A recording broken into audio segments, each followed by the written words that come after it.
coach, please. Kim, I saw you had signs up emphasizing rebounding. What went into that decision to kind of, I guess, emphasize that to the team? I think it's really important in March that you have to rebound. You got to rebound, you got to hit foul shots. And so that's just something we've been talking about. It was a major key in our last game against Texas. Any difference in the emphasis of rebounding during the season compared to the postseason? Any differences with it? No, not really. I just hope our players take it a little more serious. Were the signs that kind of, you feel like they're a better visual learner, the reminders kind of help them, stick in their mind? We're just trying to make things a little different for postseason. I think it's a new season, and sometimes it can get monotonous. It can get kind of routine, and you're still in the same building. You're still wearing the same practice gear. So just trying to make it a little bit different for them, just because it's such a long year. You said last week before you went up, everything, you liked what the energy and what you felt on the practice floor. Do you like the carryover you've seen of that since this past weekend? We only had one day. We were okay yesterday. We were a little tired, a little sluggish. So we actually kind of just chopped practice down after seeing what they looked like. So hopefully today is better. You might have a different perspective because it's your first year, but what's maybe the energy on campus or maybe amongst the coaches with what the athletic programs have been able to do from baseball, football to basketball as well? It's amazing, and I'm happy to be a part of it. I think there's a long time there where you don't want to be the coach that didn't reach the standard of the other coaches just around you on a day-to-day basis. And when you are around success, it breeds success. Texas is the only game that you ended up missing. Does it feel full circle at all to be able to get to coach against them from the sideline? I think it will. I think it'll be nice to be back on the floor and to get that opportunity back.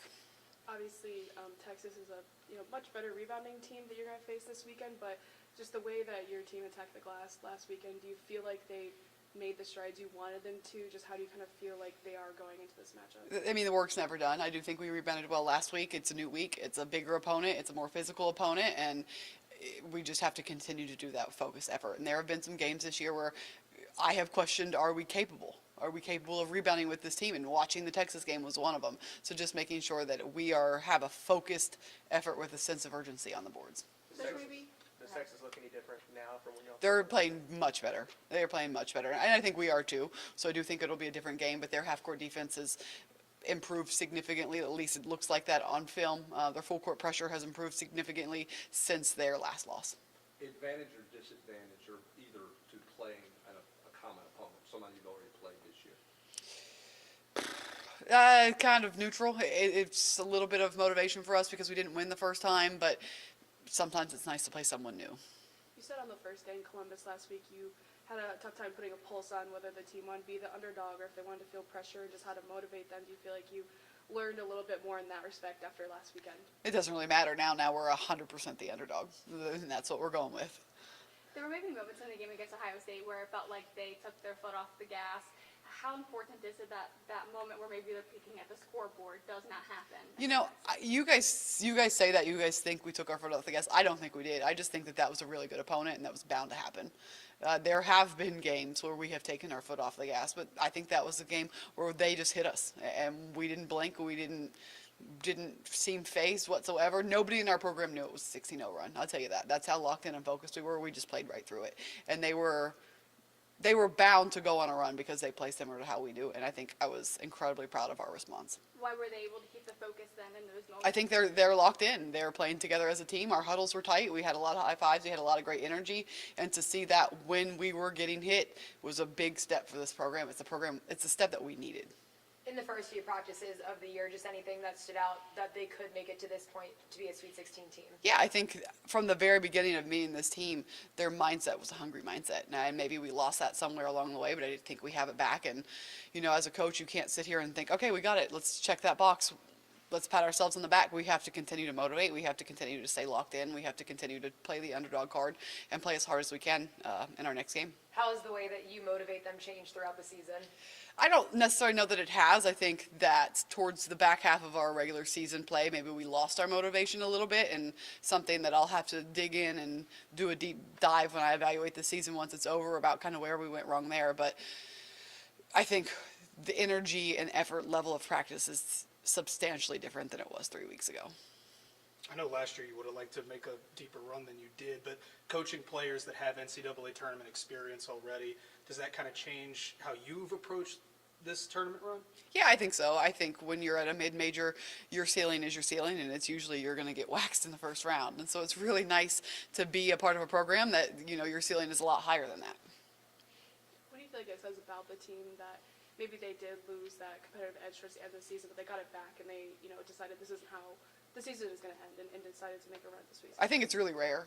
I think it's really rare this day and age that you have a team that doesn't just check out and say, well, I'm moving on to the next thing. Or if you don't have a coaching staff that moves on and says, I'm moving on to the next class of kids, let's just go ahead and start recruiting. I think it says a lot about the resiliency of this program, coaching from our assistant coaches to our players, that they cared enough about each other to just check back in and fix it, as opposed to say, oh, well, we failed. And they figured it out. And I thought we looked really good our last two games. I'm happy we're going to the Sweet 16. I'm proud of that, but I'm more proud of the way we looked on the floor. I'm incredibly proud of the way we looked on the floor our last two games. And despite what happens in our next game, I hope that those last two games can be something that we remember as a group of how hard we played and how we played together. Obviously, work isn't done, but is that the kind of team you envision them being in March? Is that kind of like the potential you saw in them the way they played last game? Yeah, that's the way they have to be in March. If we want a long March, that's the way they got to be.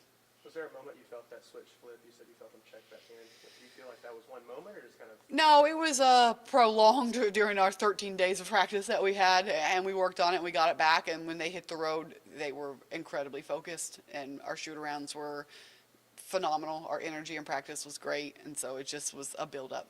And we were ready to play. And when you sit on 13 days of practice in this program, the way we practice, how hard we practice, how long we practice, they were chomping at the bit to play someone else.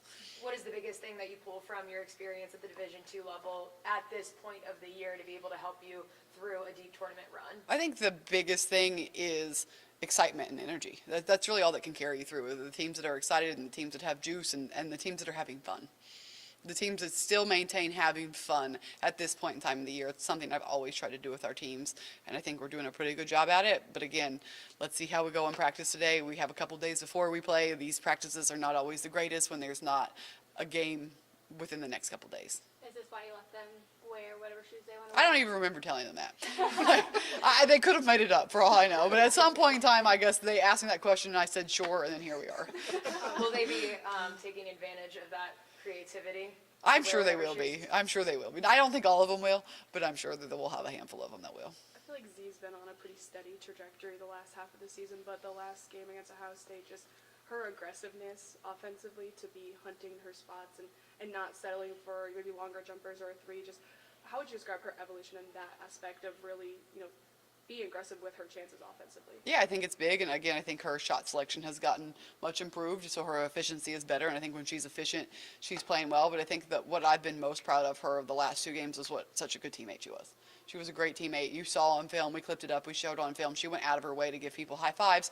She got frustrated for a second and then went out of her way to give people high fives. She's running to pick people up off the floor. And when you're in a tough environment on the road, which all of ours will be from here on out, you need to be a good teammate.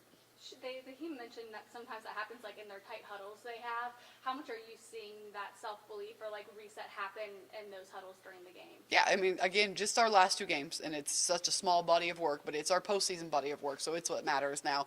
They've been great, and we clipped those up, we showed those, they talked about them, they laughed about them, and hopefully it's something they can see themselves doing on film, where we are in a tight huddle, and maybe our opponent isn't in a huddle at all, and we freeze frame that, and we show that, and that matters. Those add up to be points. Is that something you've always done to kind of show it wasn't necessarily basketball play, but it was something important from that aspect? Yeah, and we'll do it early on, early on before we even play a game. We'll clip up body language, sportsmanship, how to be a good teammate. We'll clip it up in practice.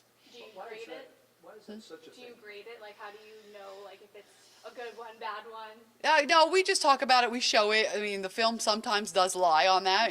Sometimes players figure out how to fake body language and they're saying something bad that the camera doesn't pick up. You do have some of that, but you can usually tell when the energy is good on film. Why is that something that you've kind of picked up as a coach that you see as really important? Because I don't know how many coaches put that kind of emphasis on that? Why do you think that's something you picked up on? I don't know if it translates to the men's game at all, but when you're coaching females, you need your sister. You need somebody right there next to you when you make a mistake.